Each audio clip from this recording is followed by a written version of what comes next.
Hello friends, कैसे हैं आप सब? बढ़िया। चलिए अभी हम पढ़ते हैं साइक्लिक ग्रुप अर्थात चक्रीय समूह। ये हमारा नया टॉपिक है, काफ़ी इंपॉर्टेंट टॉपिक है। इससे रिलेटेड क्वेश्चंस भी आपके एग्जाम में आ सकते हैं।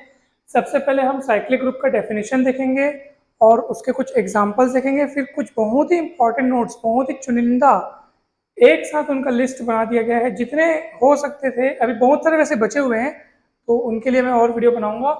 तो फिलहाल ये आपके सामने जितने भी जो साइक्लिक ग्रुप के जो एग्जांपल्स इंपॉर्टेंट उसको हमने यहाँ पे लिख रखा है। तो सबसे पहले हम समझते हैं कि साइक्लिक ग्रुप क्या होता है। तो आपने ये सब पढ़ा होगा। साइक्लिक ग्रुप क्या होता है? ऐसा ग्रुप जो एक सिंगल एलिमेंट से जनरेट हो जाए, अर्थात ऐसा ग्रुप जिसके सभी सदस्य, जिसके सभी एलिमेंट्स एक सिंगल एलिमेंट के बदौलत, उसकी मदद से पूरे के पूरे अगर जनरेट हो जाते हैं, तब ऐसे ग्रुप को हम कहेंगे साइक्लिक ग्रुप। उदाहरण के रूप में आप देखो, उदाहरण के रूप में मान लीजिए मैं कौन सा ग्रुप लेता हूँ, क्यूब रूट्स ऑफ यूनिटी। ठीक है, क्यूब रूट्स ऑफ यूनिटी कौन कौन आएगा इसमें? 1 ओमेगा ओमेगा स्क्वायर। अब आप कहेंगे सर ये साइक्लिक ग्रुप कैसे है? तो मैं आपको बतलाना चाहता हूँ कि हर एक एलिमेंट ओमेगा से जनरेट हो जाएगा। कैसे बताऊँ? एक तो ओमेगा खुद है, दूसरा खुद ओमेगा का स्क्वायर है, तीसरा 1 है जिसको आप ओमेगा क्यूब लिख सकते हो। देखो सब में ओमेगा ओमेगा दिखाई दे रहा है। यानी हर एलिमेंट को आप किसी एक विशेष एलिमेंट के कुछ कुछ पावर लगा के लिख सकते हो। पावर है, क्योंकि पावर इसलिए कहा हमने क्योंकि बिकॉज यहाँ पे ये मल्टीप्लिकेटिव ग्रुप है। अगर मान लो आप एडिटिव ग्रुप की बात करेंगे तो उसमें हम लोग पावर नहीं बल्कि गुणे के रूप में बोलेंगे। ठीक है, तो जैसे यहाँ पे ओमेगा, ओमेगा की घात 2, ओमेगा की घात 3, तो ये पावर के रूप में चलते जा रहा है। एडिटिव ग्रुप में क्या होगा? पावर के बजाय गुणे में चलते जाएगा। ठीक है, जैसे ए, 2a, 3a, 4a, इस टाइप से।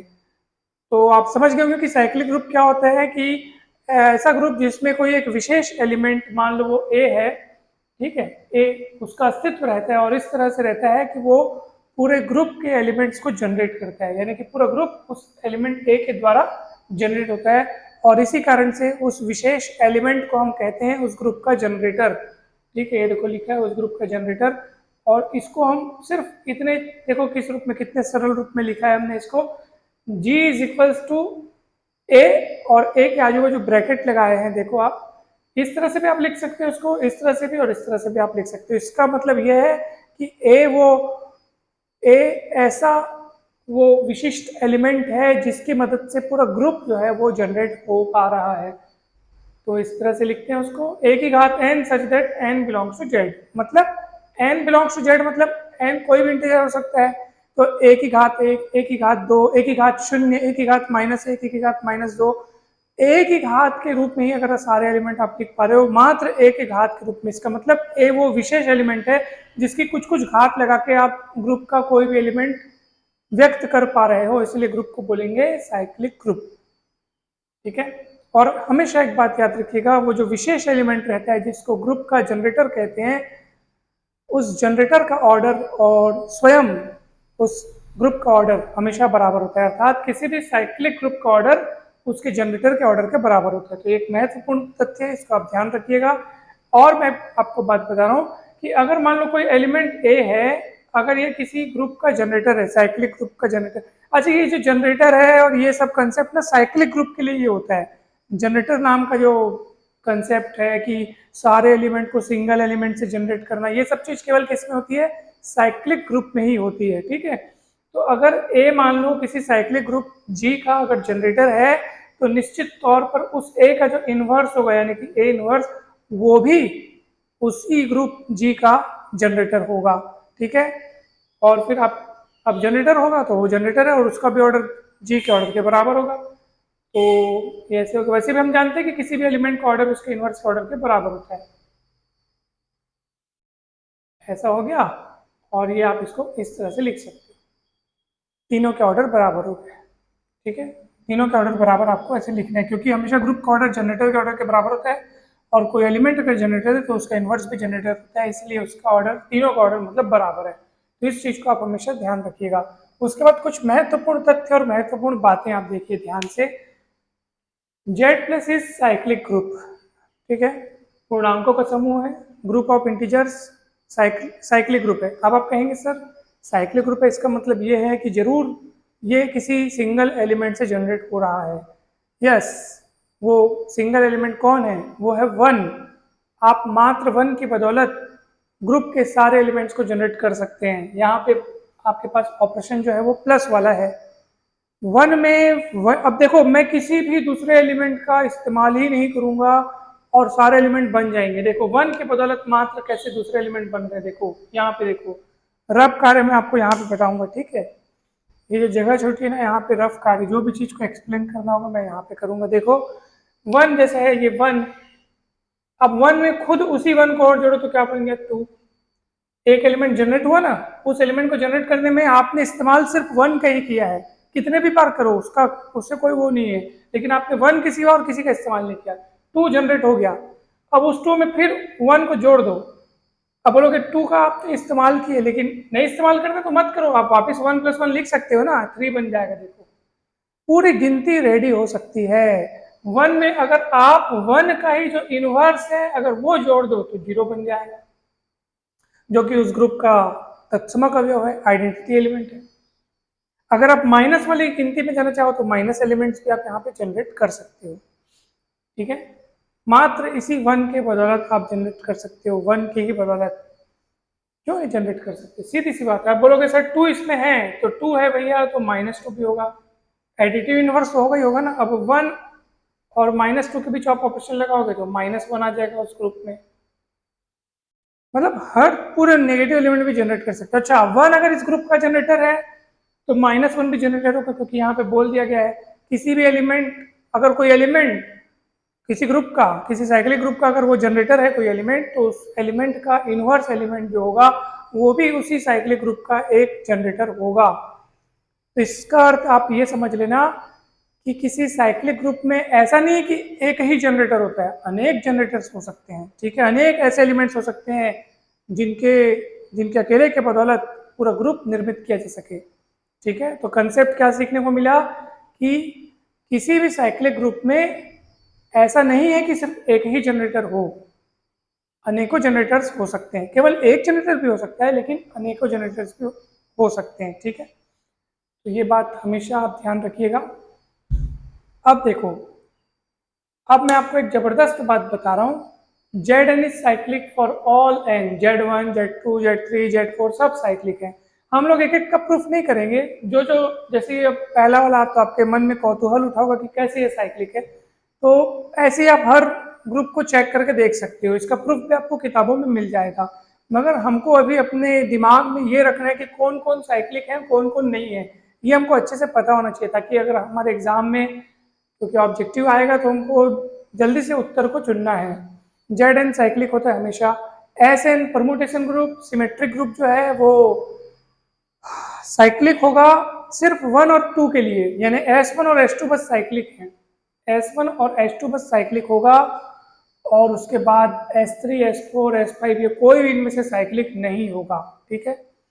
D1 बस साइक्लिक है, D2, D3, D4 इनमें से अब कोई साइक्लिक नहीं होगा, केवल पहला सदस्य बस साइक्लिक है, ठीक है। D1 में कितने एलिमेंट होंगे? D1 में होंगे 2 एलिमेंट, क्योंकि हमने पढ़ा है Dn, ऑर्डर ऑफ Dn कितना होता है? 2n, ऑर्डर ऑफ Dn मतलब 2n। तो D1 में 2 एलिमेंट होंगे, याद रखिए आप लोग हमेशा। Quaternion group non cyclic, K4 non cyclic, ये क्लींस 4 ग्रुप है non cyclic. Group of rationals, reals, complex numbers कोई भी साइक्लिक नहीं है, देख लीजिए। ये जेड स्टार मतलब group of units of Z, यानी कि जेड के ऐसे एलिमेंट्स जिनके मल्टीप्लिकेटिव इनवर्स का अस्तित्व जेड में हो, ठीक है। तो ऐसे एलिमेंट्स का इसमें कौन कौन आएगा? जेड स्टार मतलब आप जान रहे हैं ना कौन कौन, किनके किनके मल्टीप्लिकेटिव इनवर्स का अस्तित्व है? मात्र 2 ही लोग तो हैं, 1 और -1। और कोई इंटीजर है जिसका मल्टीप्लिकेटिव इनवर्स का अस्तित्व वापस उसी में हो? नहीं है। 5 का इनवर्स 1 बाई मल्टीप्लिकेटिव इनवर्स 5 का इनवर्स का हो जाएगा 1/5, जेड में अस्तित्व नहीं रखता है, ठीक है। तो जेड स्टार मतलब set of units, group of units मतलब जिनके मल्टीप्लिकेटिव इनवर्स का अस्तित्व हो। तो केवल यही 2 लोग बसाएंगे, ये साइक्लिक होता है। फिर Q star, R star, C star, इन लोग कोई साइक्लिक नहीं होते। Zm cross Zn is cyclic if and only if GCD of Mn is equals to 1। कहने का अर्थ क्या है? ध्यान दीजिएगा। कहने का अर्थ है कि जैसे मुझसे कोई पूछे ठीक है, अब मैं ये वाला हिस्से को मिटा रहा हूँ ताकि आपको और अच्छे से समझा सकूँ। जैसे कोई बोलेगा सर क्या Z2 क्रॉस Z4 साइक्लिक है क्या, तो तुरंत मत है बोल देना, क्योंकि नहीं है। क्यों? 2 और 4 का GCD 1 नहीं है ना सर, 2 और 4 का GCD 2 होता है ना सर, तो GCD जब 1 नहीं मिलेगा तो वो साइक्लिक नहीं है। कोई बोलेगा sir Z3 cross Z5 cyclic है क्या, तो तुरंत हाँ बोल देना, क्योंकि 3 और 5 का GCD क्या होता है, 1 होता है। तो कितना सरल सा कंसेप्ट है और इम्पॉर्टेंट कंसेप्ट है, आप हमेशा ध्यान रखिएगा कि Z m cross Z n cyclic कब होगा, सिर्फ और सिर्फ तब जब GCD of m and n क्या होगा, 1 होगा। जेड क्रॉस जेड साइक्लिक नहीं है, वैसे क्यू क्रॉस क्यू भी नहीं है, और जेड क्रॉस जेड लेते वो भी साइक्लिक नहीं है। और एक जबरदस्त कंसेप्ट क्या लिखा है, अगर किसी ग्रुप का ऑर्डर प्राइम नंबर है तो निश्चित रूप से वो साइक्लिक होगा, निश्चित रूप से। ठीक है,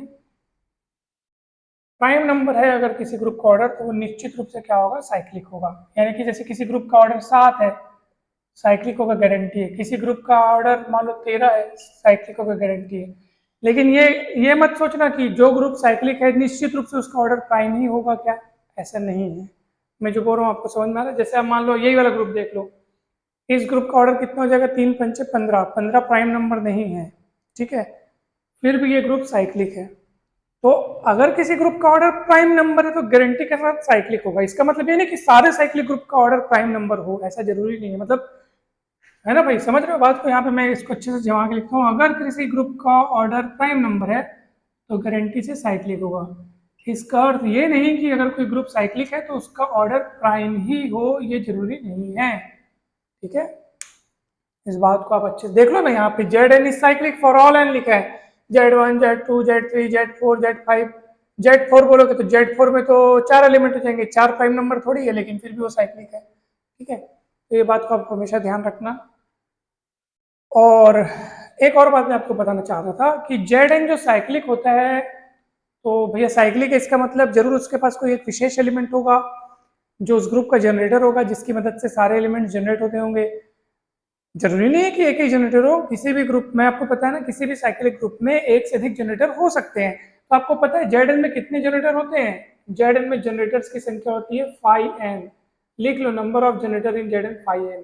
जैसे कोई मुझसे पूछेगा सर Z10 में कितने जनरेटर्स हैं, Z10 में, तो तुरंत कह दूंगा 510, दैट इज 4 जनरेटर्स हैं। तो कितना बढ़िया कंसेप्ट, अगर परीक्षा में प्रश्न आ गया Z10 में के जनकों की संख्या है, जनरेटर को जनक कहते हैं, उस ग्रुप का जनक कहते हैं, तो जनकों की संख्या है तो तुरंत 5 उसका निकाल लेना, आपको तुरंत आंसर मिल जाएगा।